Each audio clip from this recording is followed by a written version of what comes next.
All right, pea and vinegar, day 138. I'm gonna try and start swearing less with the first few minutes of my videos, see if it changes the algorithm, whatever. I don't know. I'd much rather swear because this is how I am, but I'm gonna stay frickin' and heckin'.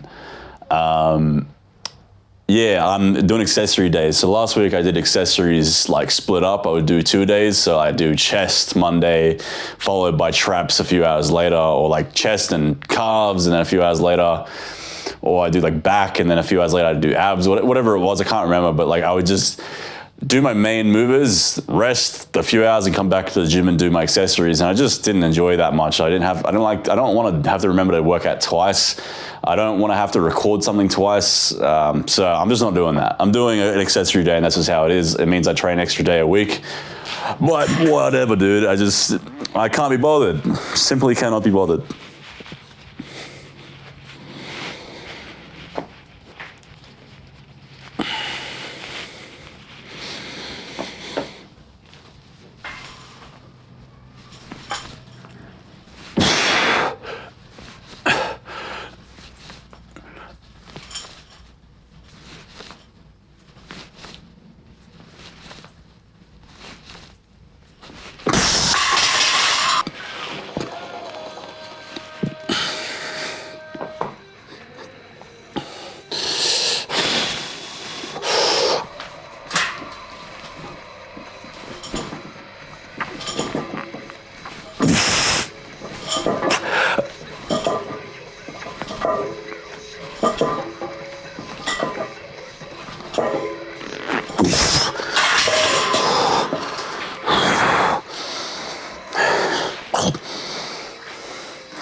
Oof.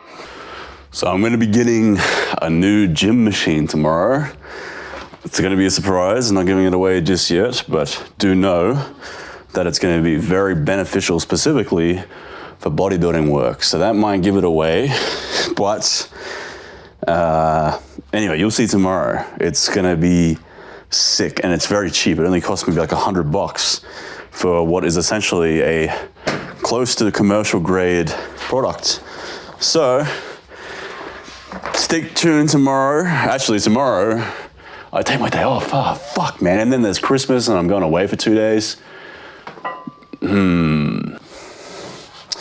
Yeah, and unfortunately, I can only really use it on a specific training day. So, man, well, who knows? Maybe I'll do like a naughty training day that I'm not supposed to do tomorrow without adequate recovery, just because I want to use it real bad. I tried it at this dude's house, and it's sick. It's going to be vital for a few muscles and really isolating them.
The other issue is this thing's sort of big, not huge, but pretty big.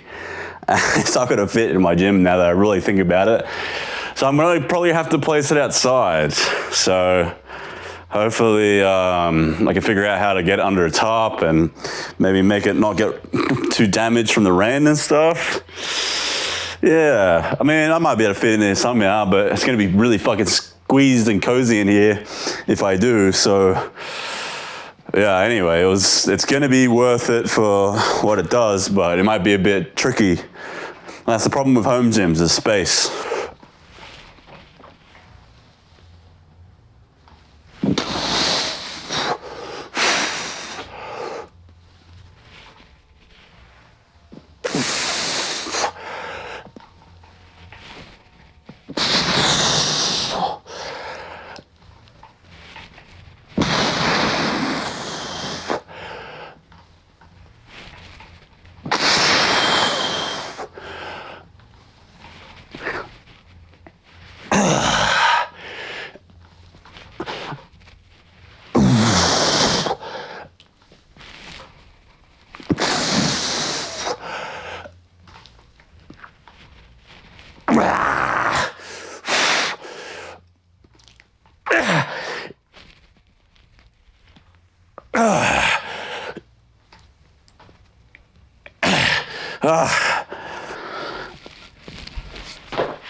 Oh, yeah, so these are very difficult to standardize. I do my best to fail strict and then kind of do like force reps and, you know, force negatives and stuff. But at the end of the day, because it's such a small muscle and small movement, I'm just focusing more on just taking it to failure and just getting a shit ton of stimulus in the side of the neck versus like thinking, oh, I need to increase it 20 kilo. Like it's too, makes me too neurotic, this exercise. No matter how I do it, it's just these short little exercises where there's so many like areas of kinetic energy where one rep could be so much easier than the other because you just didn't standardize it correctly. Like, it's so fucking hard to standardize this and make every rep equal without any difference in, form. It's just standardizing it through strength standardization of this movement is darn near impossible. So yeah, just get my side of my neck nice and stimulated. Progressive overload isn't everything. Otherwise, like, people in jail just doing push-ups and shit all the time wouldn't be huge. It's just a good way of generally figuring out whether or not you're progressing from your training.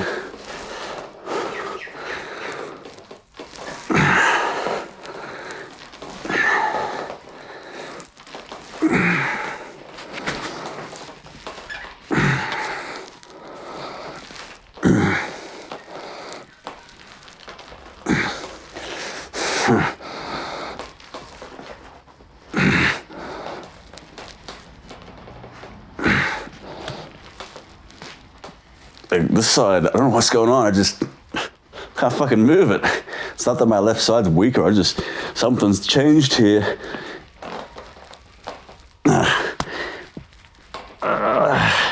So I'm just gonna get as many brutal fucking reps as possible.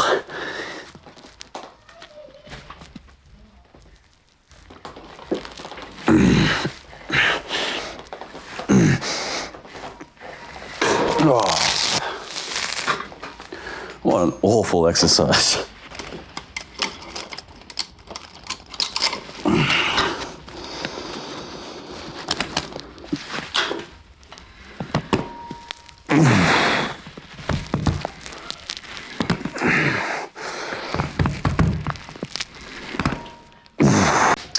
So fucking camera cut out. I don't know what was missed.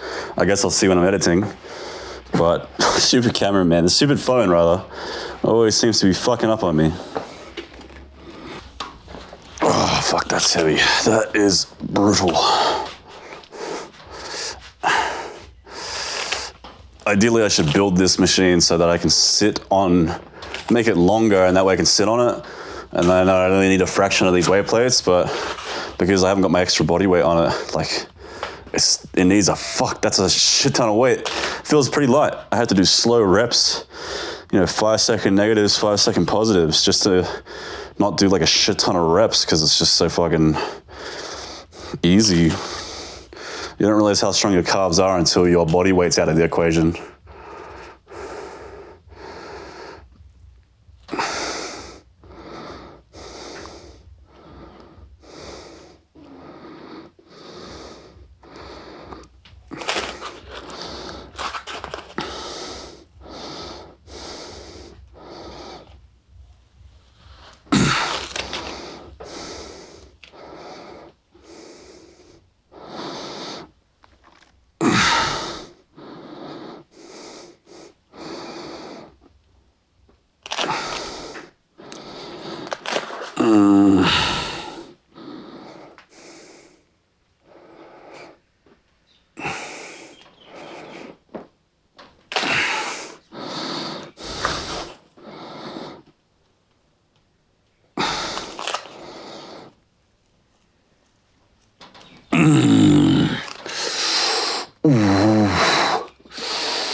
Oh, shit. That's fucked up.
Fuck it.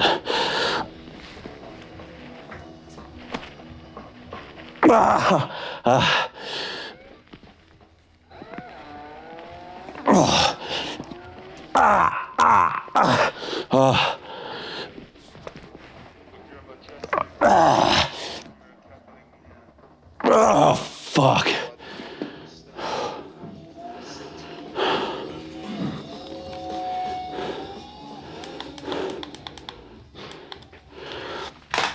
Oh, if you want an easy way to just do force reps on sit-ups after you do a drop set, because like sit-ups after I do the drop set are still too easy. But then if I go up and then as I go down, I actively push myself away. It makes the negative 15, 20 kilos, whatever, however much I'm pressing is what I'm holding in my fucking force negatives. Because then eventually I have to pull myself up for my pants. So it's a great way of getting beyond failure work with sit-ups. So that's a little tidbit. I might even put that into a short.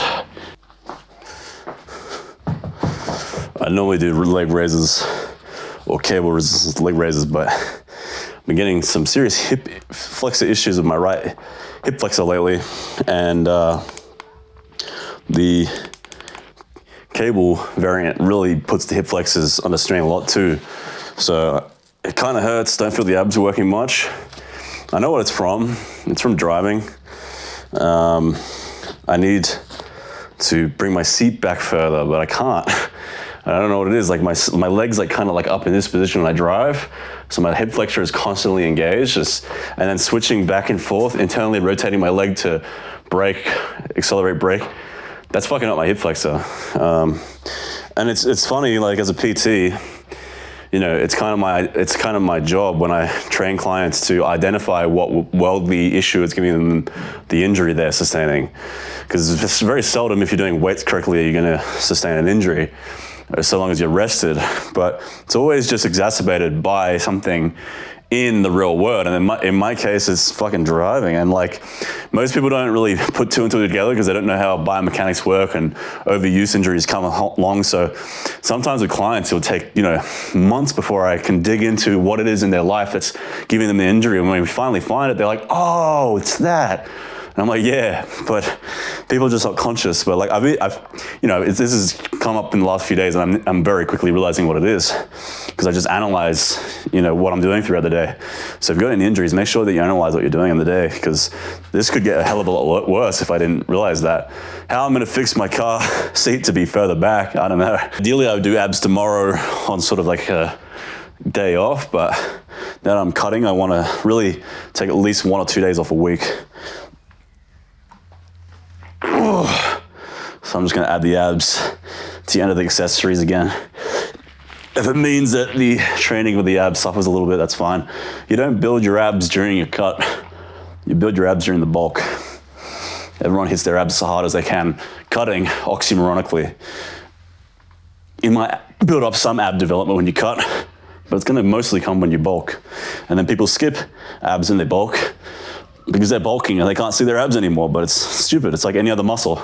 You get most of the strength gains, muscle gains, when you're bulking. And my abs grow really easily, especially my fucking obliques. They just grow so quick. At this point, if they're half-assed a little bit, then that's not a big deal. I'm just maintaining them at this point. And then next bulk, I'll grow them even bigger. The obliques, I might take a pause, because these are fucking exploding. I'm pretty high in body fat right now, but it's fucking pretty easy to see my obliques. I feel like I gained a kilo of muscle over this bulk to my obliques, because it wasn't until recently did I start training obliques. And I didn't realize how genetically gifted my obliques were. They just get so strong, so big, so quick. I don't know what it is. I wish some of that would go to my pecs. Same with my glutes. My glutes grew like crazy over this bulk, namely due to the Bulgarian split squats, like to a tremendous degree. Easily added a kilo or two of mass to my glutes. They've blown the fuck up. And it's one of those muscles where I much would have rather had it gone to my delts, arms, anywhere but my glutes, really, or fucking obliques. So it's like the two last muscles I wanted to grow the most ended up fucking growing, which, at least it was something that grew.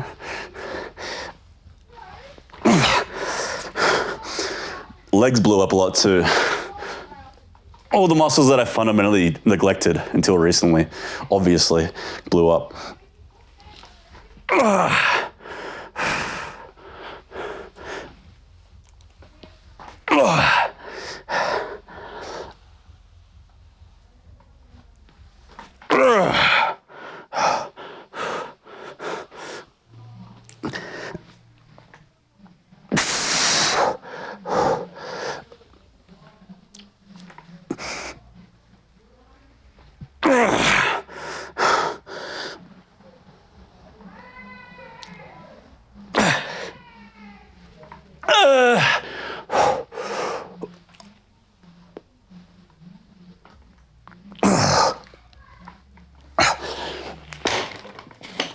All right, Piss and Vinegar Day 138, done and dusted.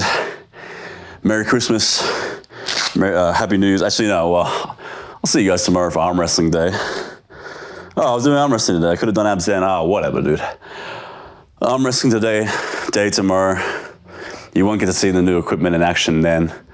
You probably won't get to see that until, say, Tuesday or Wednesday next week. But anyway, regardless, maybe if you don't watch tomorrow, Merry Christmas, Happy New Year's. Thank you for tuning in on the journey so far.